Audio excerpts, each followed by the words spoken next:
All right, let's talk about the Ray Vargas versus Mark Masagyo fight. Oh man, it was a good fight. It was for the 126 title, and Ray Vargas got the W via split decision. Yeah, he dethroned Mark Masagyo on a good fight, man. So let me just talk about the keys that got Ray Vargas the victory. All right, so it was the jab, man. The jab. He kept shooting that jab and kept the shorter fighter Masagyo at bay, right? Psst, he was just shooting that jab the whole night, man. And the jab allowed Vargas to maintain his distance, and that's what that was very important, man, because Masagyo has power, man. So you got to keep him at bay. Just he was shooting that jab, and then with that right hand behind that jab, just you know what I mean? But also he was shooting combinations and to the body, man. He controlled the fight. Most of the fight, he controlled the fight. They got a little bit out of control in the 9th when he got dropped, but still, man, it was I believe he controlled the fight and he got the win. Also, let's talk about the jab. Why the jab was very important for Ray Vargas. All right, so the jab was important for Ray Vargas is to set up his offense, but also the jab is very important to set up your footwork.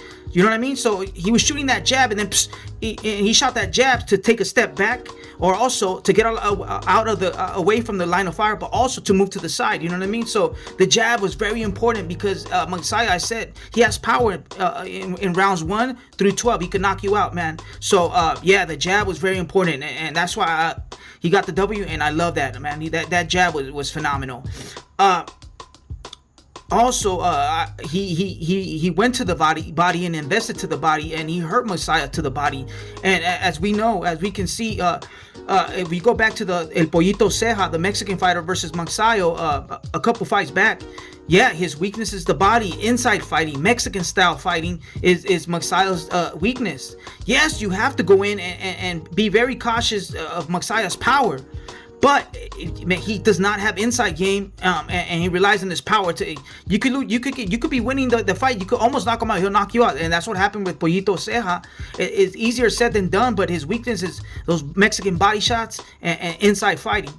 So and also let's talk about the mistakes I saw from Vargas.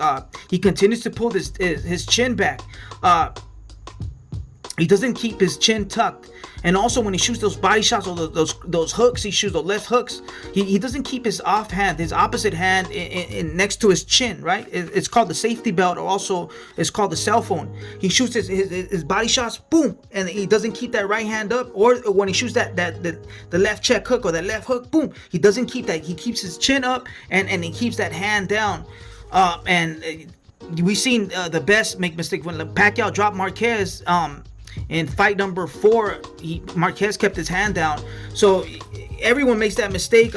Even the greats make the mistake, but that he continues to make that mistake. He gets dropped, but he gets back up. So, but still, man, you don't want to test people's power. So yeah, so that's one thing he needs to go back and work on. Go back to the lab, go back to the gym and work on. All right, so let's talk about power versus effective power. Power is what Masagyo has. He's a boxer with power, but the whole night he was just going, every shot was a power shot. He was going for the home run. He didn't have a game plan.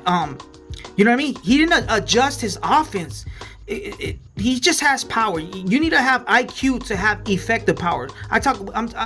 It's power versus effective power. Effective power is a fighter that has effective power, meaning IQ to set up a knockout. You know what I mean? You can't just go every shot is a power shot or every shot is a knockout shot. You know what I mean? For example, Marquez, right? Marquez versus Pacquiao, fight number 4. Before the fight, he was training. If you look at his training, he was training for that knockout. When he knocked out Pacquiao going forward, he was waiting for that little stutter step Manny does, and then boom, he shot that shot. Was Marquez shooting that shot every time and fight number 4? Was he shooting the shot? No, man. In order to have effective power, you have to set it up. Sometimes you don't even throw that shot. You're setting up that shot for a round or 2 rounds, 6 rounds. You're setting up that shot and you don't expose that shot, and then as soon as you know it, boom, you pull it and you knock that guy out. It takes skill, it takes IQ, and that's what you call effective power. Just like Canelo when he knocked out Khan, right? Canelo was investing to the body, changing levels, hitting that jab, working the body, and you seen Amir Khan's body was was red, right? And then Canelo was hitting the body, going down, then going up, then he faked down. and then he went up, boom, and he knocked him out. And we know the knockout was coming just when the knockout was going to come. And that's an example of effective power versus power. What Masagyo has is just power. Every shot was a power shot. He didn't adjust his offense. He was a one-trick pony. And he needs to go back to the drawing board with Freddie Roach, and we'll see what happens. He's a good fighter, man, but he's no Manny Pacquiao. I'm sorry, my Filipino fans, Filipino fanatics. I'm sorry, man. He's not the next Manny Pacquiao. Manny Pacquiao is once, I don't know, every 100 years. So, yeah, man. Manny Pacquiao is a walking memorial, man, a legend. And like I said, it's the illest thing the Philippines has seen, the illest thing, one of the illest things that boxing ever seen, pound for pound. You know what I'm saying? So, yeah, Masagyo and Pacquiao, you can't put them in the same sentence. He's a good fighter, not a legend like Manny, man. I'm sorry. So yeah, man. Where does Rey Vargas go from here? There's a lot of great fighters. For example, the knockout artist Emmanuel Navarrete, 35 fights, 25 knockouts. Oh man, that's a great fight, man. But he wants Leo Santa Cruz. That's a good fight. I think Vargas got it. There's other fighters, and then there's a kid, Brandon Figueroa. He just moved up to 126. He looks good, man. He throws a lot of shots, inside fighter, and he just works and works. He's a banger. So he's a good fighter, man. And the 126 looks good. That's a good division. Masagyo, where does he go from here? Hey, he's still good, man. He just, like I said, he took an L. He took a beating, got outpointed, and he needs to go back to the drawing board, and he'll be back. You can mix him up with these fighters at 126. He'll give you a good fight.